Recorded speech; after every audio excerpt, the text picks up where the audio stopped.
Thank you very much, Stuart, for the kind words you said about my leadership and the economy of the Philippines today.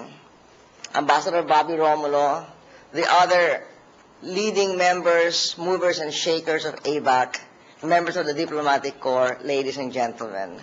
Happy 10th anniversary to APEC.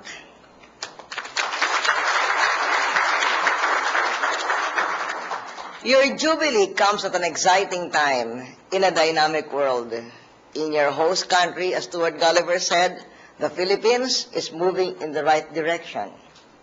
The ASEAN regional community moves closer every day to meaningful integration. East Asia is consolidating along ideals of trade and security. But you are the leaders who translate these trends into actual transactions. In the era of rapid globalization, or as Tom Friedman calls it, the flat earth, the role of the marketplace and the private sector is most influential in moving the nations of the world towards integration. The course I have charted for the Philippines is based on market-driven economics, private enterprise, and the desire for a full, equitable participation of our country, our private sector, and our people in the global economy.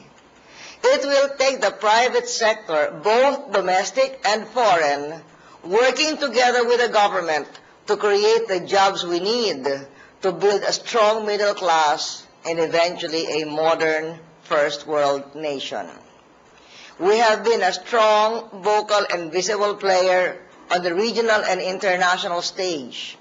I have wanted to restore the place of the Philippines in the region and the world, and with Stuart's very encouraging words, I believe we have done so. We are not shy about global engagement. It enhances our national security and improves our economic performance and competitiveness. Central to global engagement is our membership in ASEAN.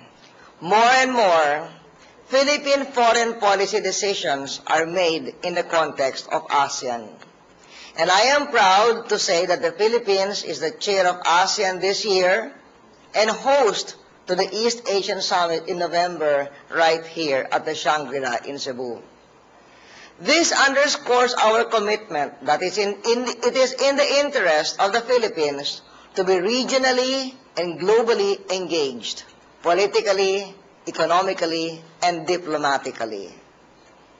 ASEAN has provided important lessons in regional interaction, namely the importance of sensible and peaceful management of interstate disputes and the value of a partnership between government and business. ASEAN brought this culture of consensus to APEC. By fostering, through dialogue and mutual reinforcement, the notion that liberalization and facilitation, supported by capacity building, are keys to economic prosperity, APEC members have undertaken voluntary actions to free their markets from restrictions. This has resulted in unprecedented trade expansion. For the Philippines, APEC still provides the ideal forum for managing our Trans-Pacific engagement. We will continue to support the attainment of the Bogor goals. We will work to enhance the capacity building aspects of APEC. We will use APEC as the primary vehicle for promoting greater ease of doing business in the region. Trans-Pacific political and economic engagement will remain an important part of our foreign policy agenda. The United States, Japan, and China, and their relationships will be the determining influence in the security situation and economic evolution of East Asia. Although I see APEC continuing to play a crucial role in promoting regional economic cooperation, new realities have emerged that require pragmatic responses. The first reality involves the rise of China, India's awakening, and the deepening of economic interaction within the region. The second reality is the transboundary nature of growing threats to human security in the region, from terrorism, epidemics, and natural disasters, and to the security of supply for resources, particularly energy and minerals. We cannot deal with the threats alone. We must work together with other countries and international institutions if we are determined to successfully address and eliminate them. By pushing for a convention on counterterrorism, we will advance teamwork in the fight against evil. By engaging our neighboring region, the Shanghai Cooperation Council nations, we will widen our reach. Our leadership in ASEAN this year carries the theme of one caring and sharing community.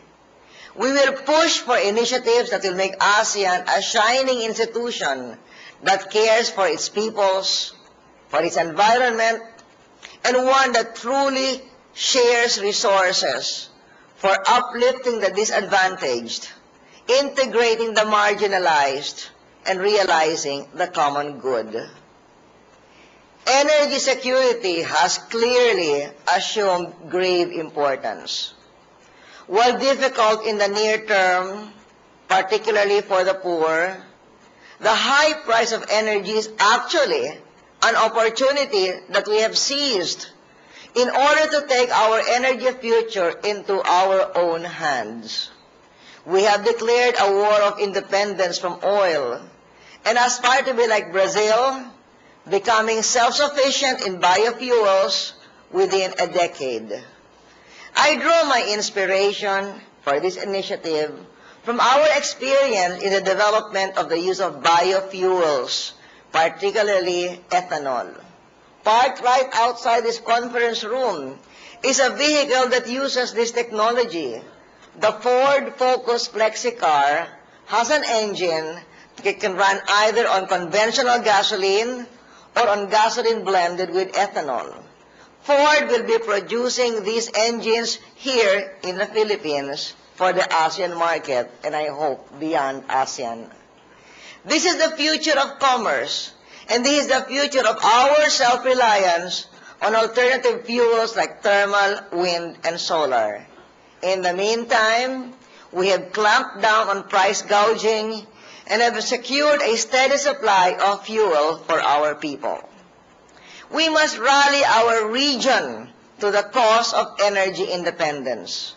The proposed East Asian Summit Initiative on renewable and alternative energy development will require true public-private sector partnership, where we governments create an environment conducive for the private sector to develop and invest in renewable and alternative sources of energy.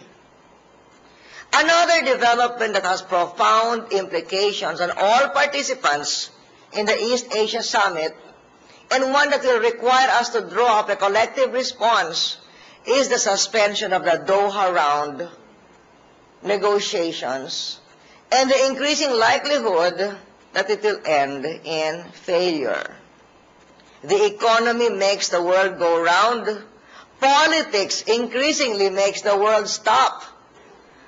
As the WTO debacle has shown, and as a possible escalation of the Middle East crisis might likewise demonstrate. The people in this room will do more for peace by tearing down economic barriers through the dynamism of the marketplace. I cannot overemphasize the role that you, the business sector, must play. A great deal of work still needs to be done. The time for the meat of the work is now on your 10th anniversary. Welcome to the Philippines and have an important and meaningful convention. Thank you.